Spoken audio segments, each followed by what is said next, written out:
If you suffer from migraine, even if you suffer from chronic migraine and medication overuse headache, and even if you are severely disabled, and it's affecting billions of people.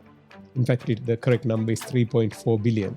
Document called electronic therapeutic guidelines. And the key feature to differentiate migraine, we cannot go on and tell that 3.4 billion of us are having a brain disorder, while it is this organ that help us to come to this level.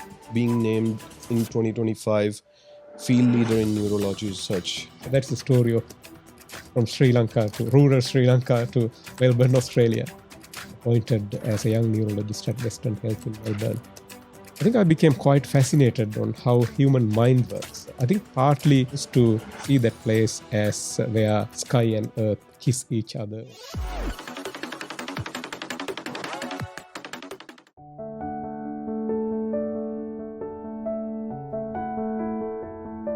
Welcome to another episode of Real Talks with Rohit Jaichand.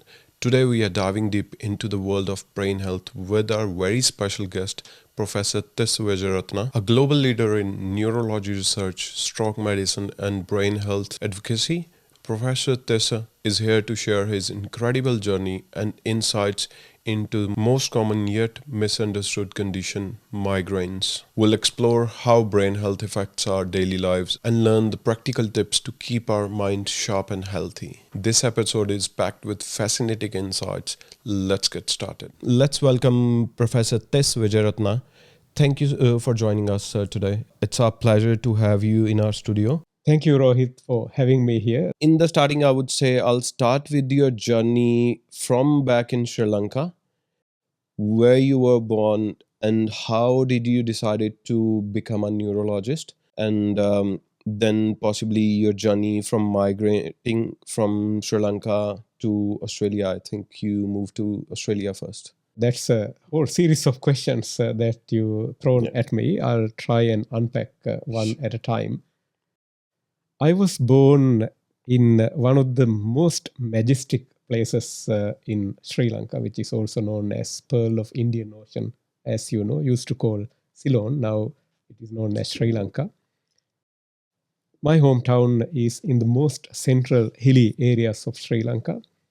People are very familiar with a tourist destination called Alla. It wasn't a tourist destination during my youth. Nobody bothered about that region. But on the other side of that mountain is where my hometown is. I used to see that place as where sky and earth kiss each other or meet each other. That was where I was born. I was born to a fairly simple family. My parents were largely farmers. Both were well educated. They have not been to a university, so I was their eldest. And as I grew up, I was an avid reader, of course. My father used to bring a whole lot of children weeklies and books and whole entirety of Russian translations of various books, poetry, literature, science, started to float through the home. So around the age of 6, 7, believe it or not, I was able to read well. And as I started to learn about the world with reading, I think I became quite fascinated on how human mind works. I think partly I realized as I was climbing up in the ladder, becoming mostly first in the class or second in the class in my village school, I did notice that the happiness in my mind was not directly correlating with what I was getting. So I was interested in this aspect. Then as I finished off my high school, or as I entered the high school, I realized, I think I was in year 11 or grade 11 in Sri Lankan terms at that time, that I could end up in medical school. I did not know this when I selected biology subjects. So I ended up doing biology and I ended up in one of the prestigious medical schools, and I ended up completing that really well. And then as I was doing the internship, I met my future wife-to-be, who used to be Australian medical student, Sri Lankan born, but studied in Australia. So we met each other.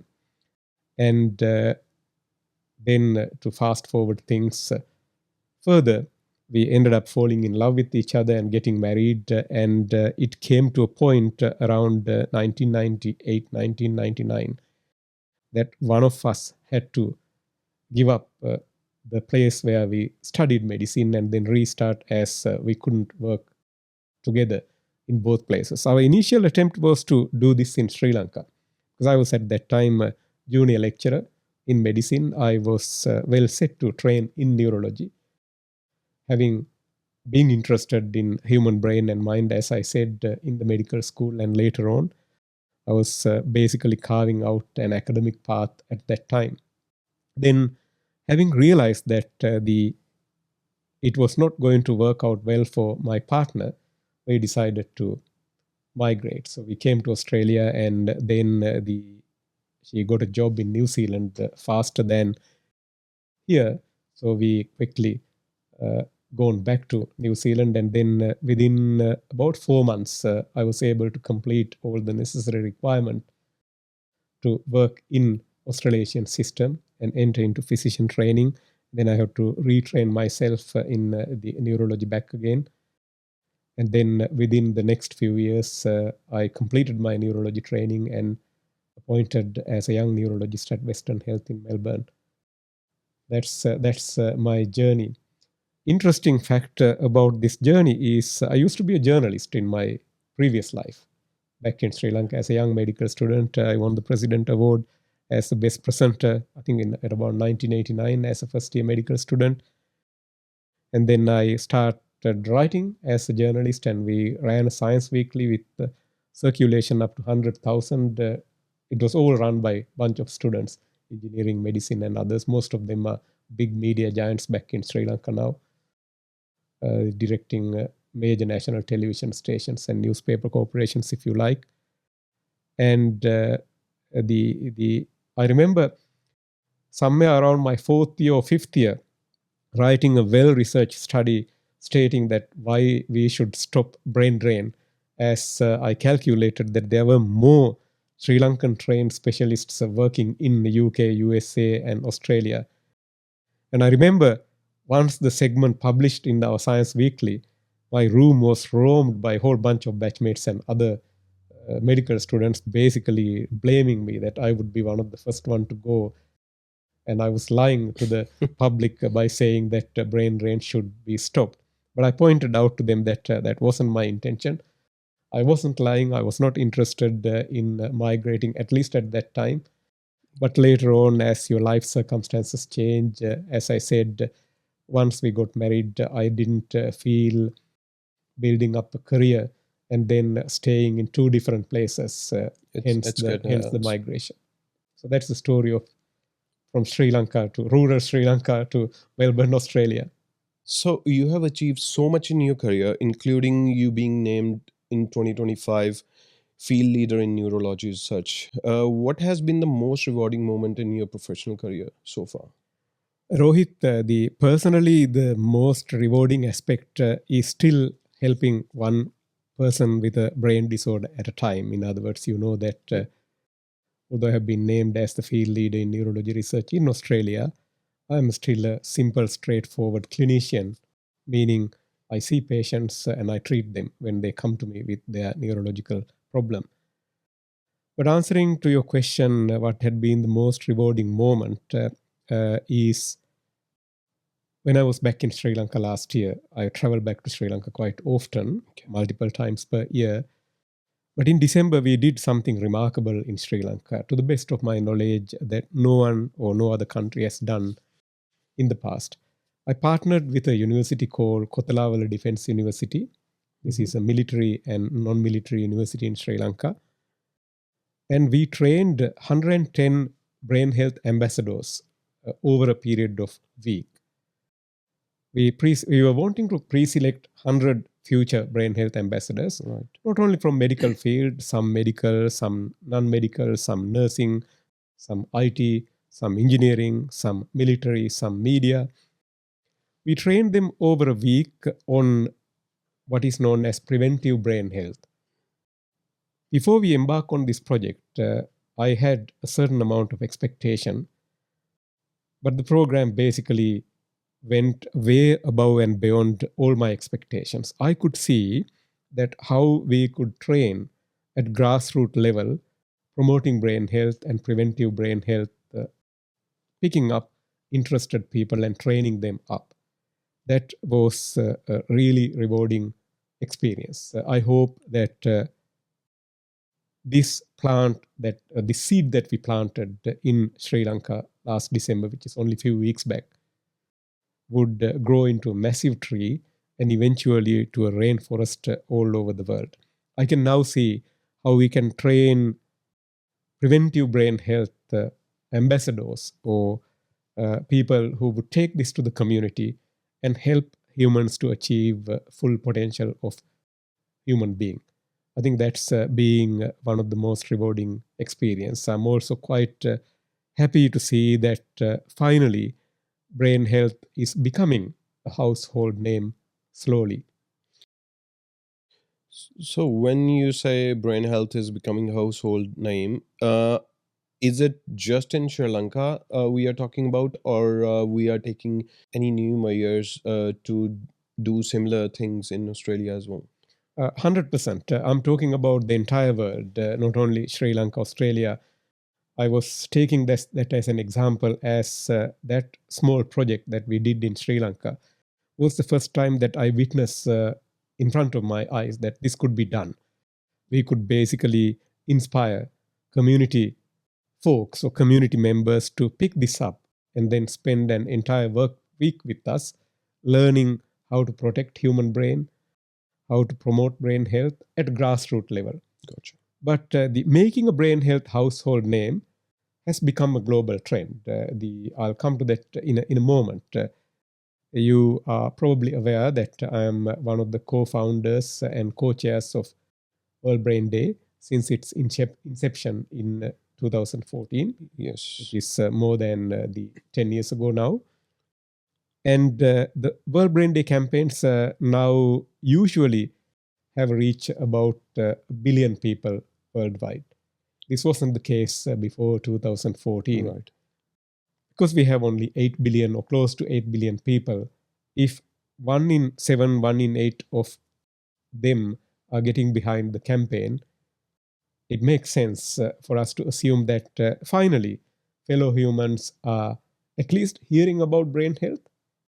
Your viewers of this program would learn a whole lot about brain health today. So that would add to this number. And as you can see, what we started in Sri Lanka, our intention is to bring it to Australia and take it to India. We have a lot of colleagues that we work with, and Southeast Asia, Asia, Oceania, where nearly 2/3 of the world population live, and make it even more global phenomenon. Which is actually a great step, I would say, you guys have taken. So we were discussing about the brain health. I remember while doing research on you. So I have read even in Australia, there are so much government is spending on brain health and it's affecting billions of people. That is just in Australia. It's all over the world we are talking about. It's all over the world. That's a very good question again, Rohit. Let me go back to the numbers. We published a paper in a premier journal called Lancet just late last year. This is a study that we do annually called Global Burden of Disease Research Group. There are a few thousand experts, including myself. And we told the world that as of late last year, we were witnessing almost close to 4 billion people suffering from a brain disorder worldwide. In fact, the correct number is 3.4 billion. Now, let me unpack this even further. Obviously, none of us live by ourselves. You have Definitely. a family, 100%. I have a family, and we have friends, we work, and we are part of sort of a beehive, if you like. So when I say that 3.4 billion people are suffering a brain disorder, that is 1 in 2, 1 in 3 of all of us. One of us must be suffering from a brain disorder, whether we know it or not. One of us could have Alzheimer's dementia, Parkinson's disease, or we must be brewing ourselves to develop a stroke either tonight or a few months down the track or a few years down the track. So the disease is already impacting 1 in 3 of us. In fact, close to 1 in 2 of us, as 3.4 billion over 8 billion or 7 to 8 billion, whatever the world population that we take the number as. So the cost of brain disorders are enormous. You could imagine that if you suffer from a disorder like migraine, I am a migraine sufferer. I don't have migraine right now. That's why hopefully when you ask a question, I am providing you with an appropriate answer. That is because I'm not having an episode of migraine. If I'm in the middle of an episode of migraine, this interview would be the most useless interview that you have ever done, because I would not be able to access at least 20%, 30% of my brain to extract information and then give it to you. And then if you look at other disorders, take dementia for an example. At this point of time, there are 54 million people suffering from known dementia, not developing or progressing into dementia, known diagnosed dementia. Say, if I were to end up with severe dementia, I would not even know about myself, let alone my loved ones and family members and colleagues. You can see that why investing on brain health and investing on preventive brain health in particular is the most important task that we have to do as human beings, as we are absolutely nothing without brains or brain health.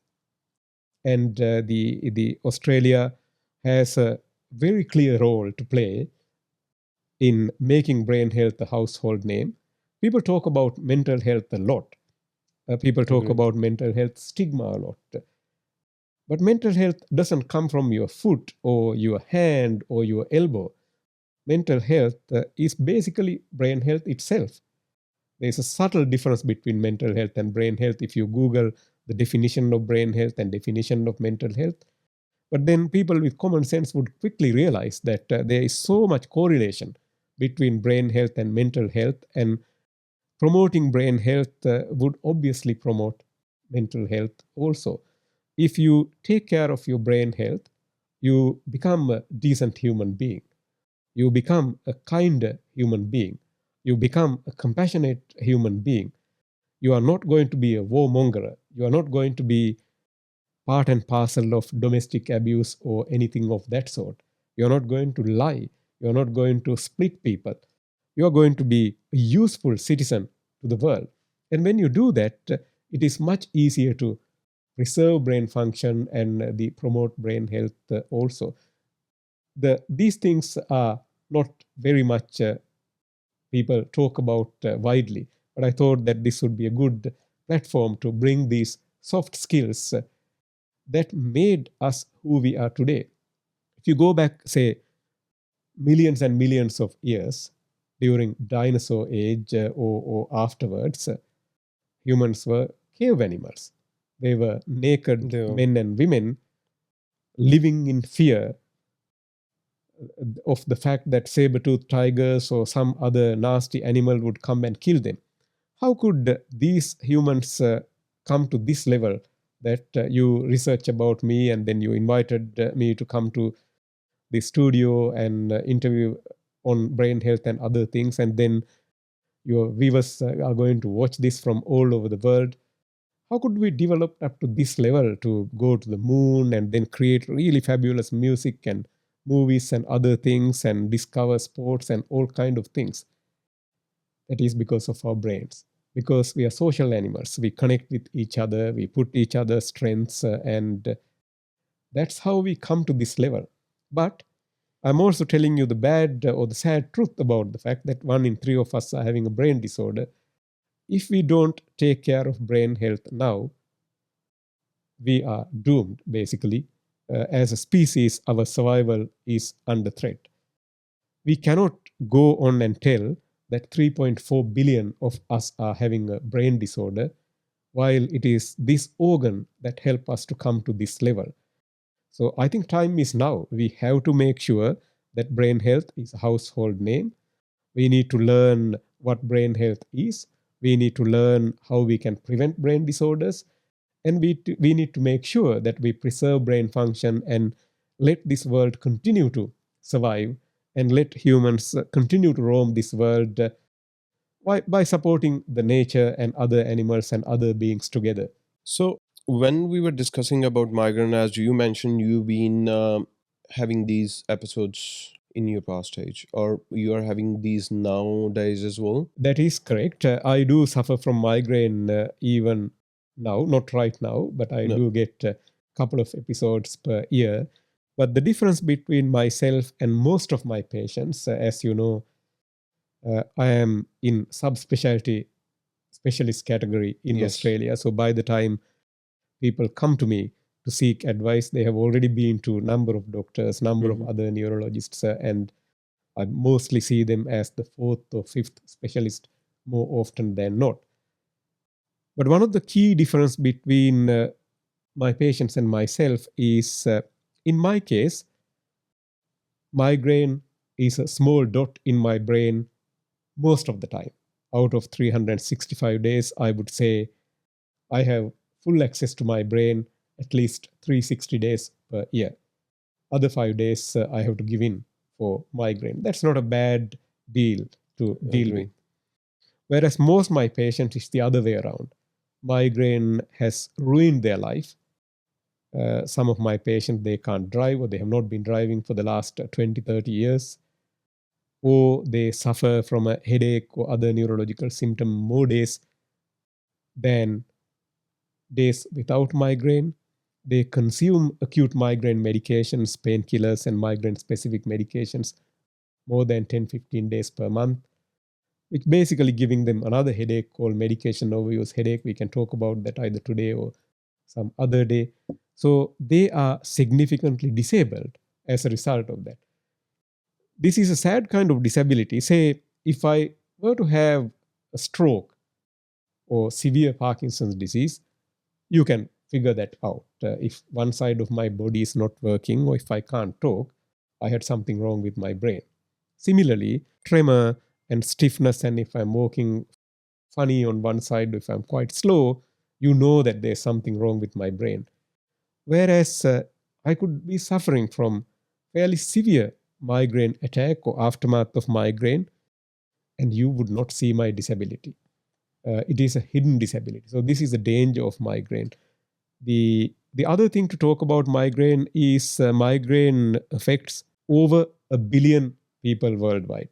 Australia itself is home to 5 million migraine sufferers. Australia's lost productivity due to migraine, as Deloitte Access Economics pointed out in 2018, was over $40 billion. That's a lot. And as you can see, this is treatable, manageable, significantly preventable. At least the chronic migraine and medication overuse headache, in my view, should be prevented 100%, but we have failed to do so. What are the symptoms that anybody can come to know, okay, they are having migraine or just a simple headache? That's a great question again. Headaches affects almost every second person in the world. In fact, there was a research paper that was published just a few weeks back, basically saying that 58% of the global population suffer from headache during their lifetime. So the first thing to notice is not every headache is migraine, number one. But before that, I would like to remind our viewers one thing. Please don't make a self-diagnosis of a benign headache or migraine or severe headache by watching this program. Yes, I am a specialist. Yes, Rohit is doing this great program. But this program is for general awareness only. You make a medical diagnosis by seeing a proper qualified medical practitioner. Take this as a general awareness program. Having said that, having done that declaration, coming back to your other question, the how to differentiate normal headache from migraine. The key feature to differentiate migraine and other headache is migraine is a complex brain disorder compared to other headaches. So your normal simple headache is just a headache. There are no other symptoms associated with it. Whereas coming back to migraine, as I said, migraine is a complex brain disorder. And in fact, in my view, migraine is the most complex neurological disorder in the world. This is because the migraine has multiple phases. Say, for an example, right now I am in the phase called what is known as interictal phase. So when I get an acute attack of migraine, sometimes I get what is known as prodrome. So my prodrome might go for 6-7 hours, sometimes a day or two. This would be a mood disturbance. Without having any specific reason, I might feel like I won lotto. So like I have been like a celebrity, and I might feel quite excessively happy and elated without having a reason. Or the other way around. There's no reason for me to be sad, but I feel quite sad and disappointed and upset without having any stimulation.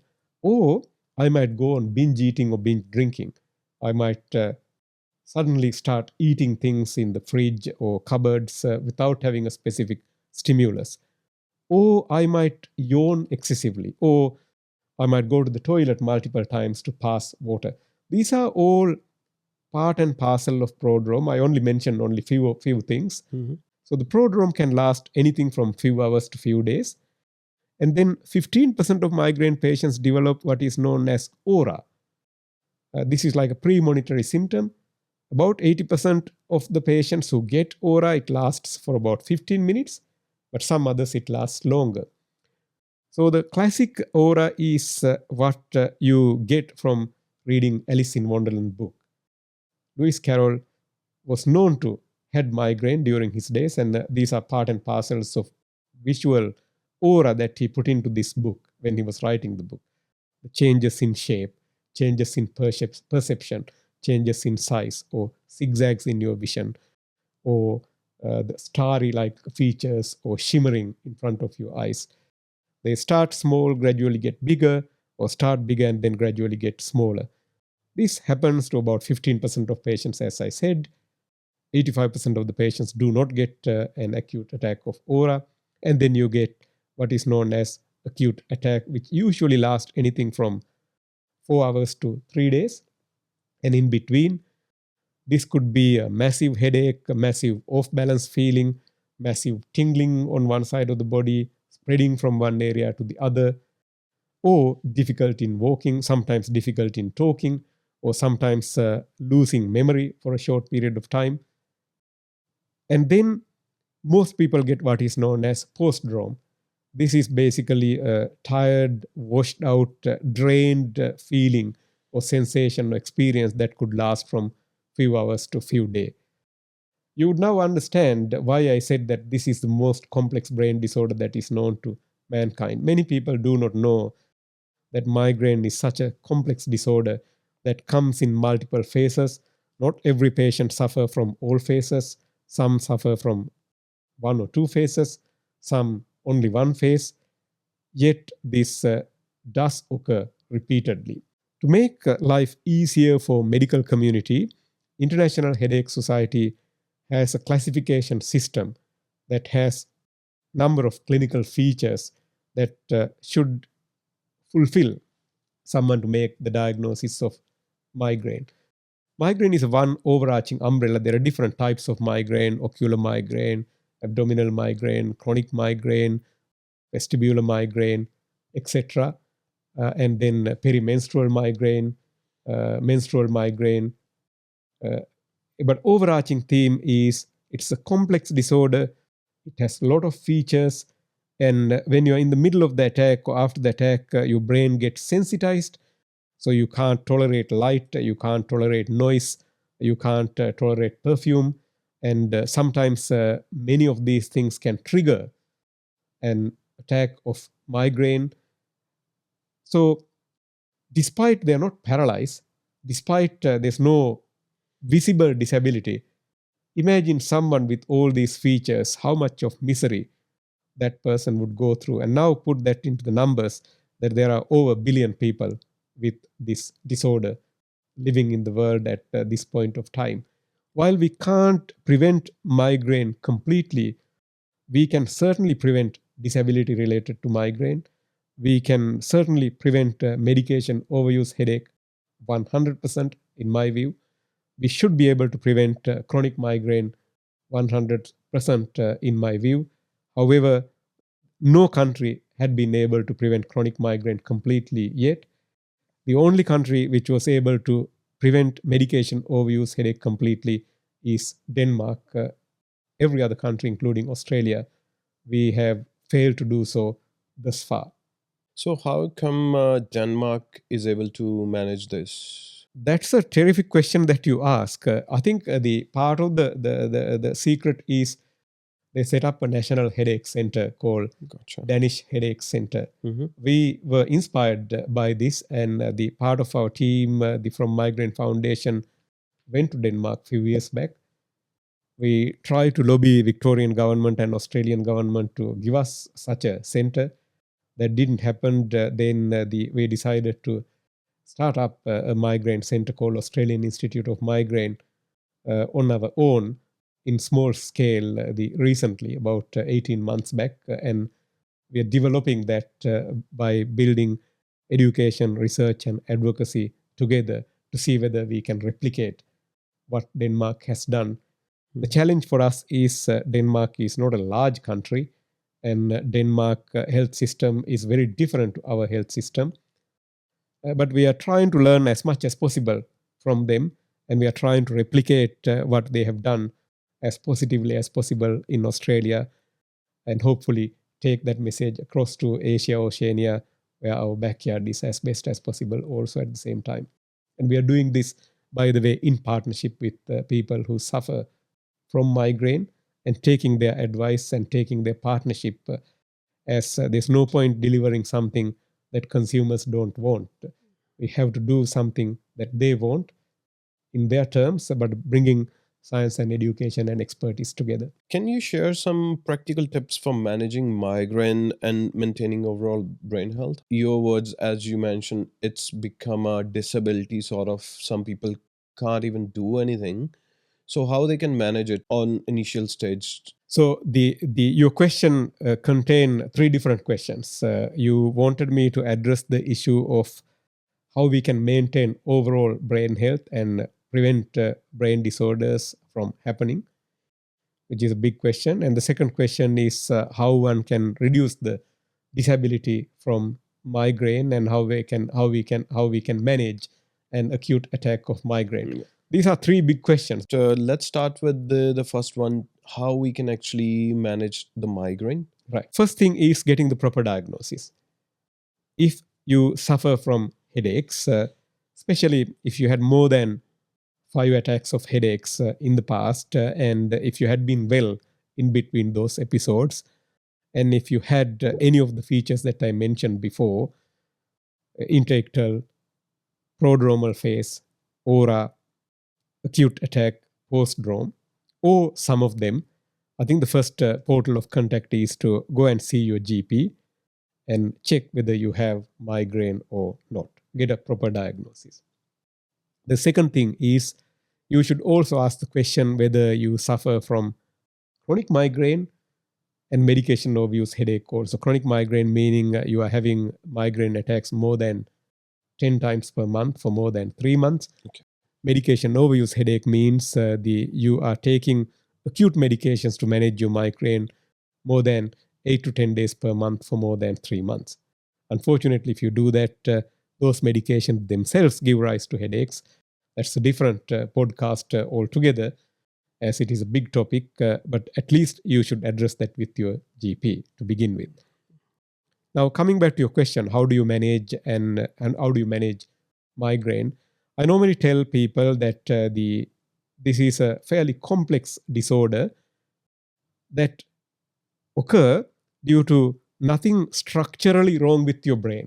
In other words, if you suffer from migraine, even if you suffer from chronic migraine and medication overuse headache, and even if you are severely disabled, to the best of our knowledge in 2025, there's nothing structurally wrong with your brain.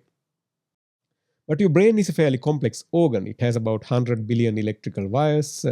It has about quadrillion connections between those wires, and they communicate through these connections with chemicals. So obviously, your brain, fun fact about brain is it has electricity to light up even a sort of 20-watt bulb. So the brain does all these thinking, planning, asking questions, answering, singing, dancing, falling in love, raising children, running businesses, politics, sports. Everything is done through chemical activity and electrical activity of the brain. So migraine features or the features of migraine are part of change electrical activity or chemical activity or both is contributing to those symptoms. So obviously, if you suffer from an acute attack of migraine, it comes at multiple phases also. So first, you get a trigger. You are genetically made up to this world to generate migraine symptoms. When the correct triggers occur, the changes in electrical activity and chemical activity occur. So to manage an acute attack of migraine, what we are trying to do is to use migraine-specific medications to stop that electrical activity and chemical activity spreading further. So one of the golden principles of managing an acute attack of migraine is if it is a properly diagnosed acute attack of migraine, nothing else, not a brain tumor, not a brain bleed, you then take what was prescribed to you as migraine medications as fast as possible so that you stop the spread of that abnormal electrical activity and chemical activity. So let's talk about basic principles of acute migraine management. So obviously, as best as we know, when someone is experiencing an acute attack of migraine, there is a process that is happening in their brain. There is a change in electrical activity or chemical activity or both from certain parts of the back of the brain and then spreading slowly towards the front of the brain. The idea of treating an acute attack of migraine is to catch this as early as possible and hit really hard to stop the progression of this electrical activity or chemical activity before it get into those multiple phases that we talked before. In other words, before patients become too much sensitive to light or too much sensitive to noise or significantly nauseous or significantly off balance and anxious, etc. So the idea is treating early, treating hard, and treating well. There are recommended acute migraine medications that are available in Australia. We have a document called Electronic Therapeutic Guidelines, and these guidelines are accessible for all doctors, including all general practitioners, family doctors.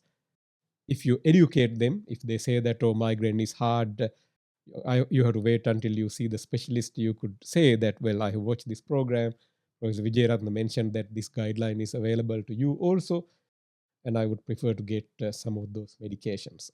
They usually comes in combination of migraine-specific medications as well as a group of medications known as non-steroidal anti-inflammatory drugs. So the catch-22 here, or the caveat here, is if someone is having way too many acute attacks of migraine, say 8, 9, 10 attacks per month, even if you have been given the most wonderful acute migraine medications to you by most wonderful headache expert in your region, if you take it more than 8, 10 times per month, those medications are going to change the electrical activity and chemical activity in the brain to cause chronic migraine and medication overuse headache together. So therefore, if you're having too many attacks, it's a good idea to practice preventive strategies. But learning about preventive strategies is a good thing anyway, even if you have 1 or 2 migraine attacks per couple of months. By practicing them, you would avoid going into chronic migraine. So let's go on to prevention aspect. But before that, let me tell you one more thing with regard to acute attack management. I normally tell my patient that when we treat an acute attack of migraine, the reason that we are treating that acute attack is to achieve 2 things. I call them as our clinical goal of treating an acute attack. Obviously, when we do tasks as human beings. We have a particular aim. You are doing this program with the idea of educating public. I'm supporting you with the same aim. Similarly, when we treat an acute attack of migraine, we have an achievement to made. In fact, there are two achievements that we wanted to make. One, we wanted to get rid of this acute attack of migraine as fast as possible, preferably within 2 hours. So we want the person who is treating themselves to be symptom-free in 2 hours. First goal. Second goal is we want them to be completely symptom-free next day morning.